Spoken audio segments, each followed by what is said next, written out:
na naman ng ulan, guys. Grabe.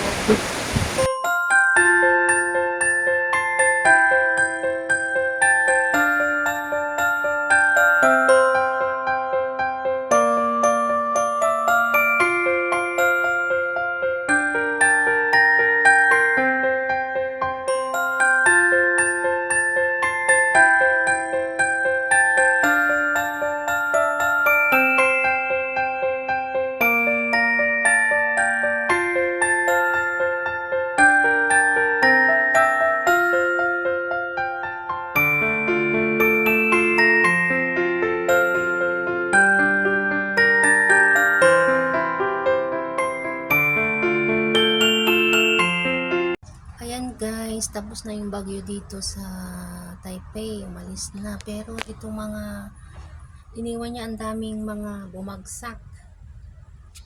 Ayan, nahulog yung ating halaman, nabasag. Ito, nabasag yung paso. Kaya ang ginawa ko, binaba ko lahat yung mga halaman na nakasabit dito. Ayan o.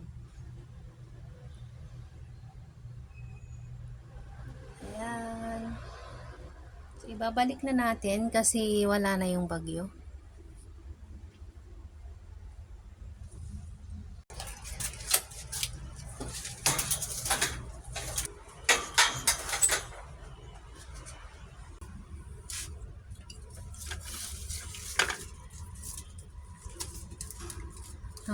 May maliit pala siyang ano guys, oh. Dinugli lang pala. Tatanggalin ko na yung mga ano niya. Ililipat ko siya sa mas malaking ano. Ano maliit. Tinanggal lang. Ito yung mga nanggagaling sa bundok guys. Na halaman. Inaakyat pa sa bundok to. Dami nang natuyo. Kaya pala hindi siya makahinga. Dahil maliit yung paso sa ilalim. So, ililipat na natin to.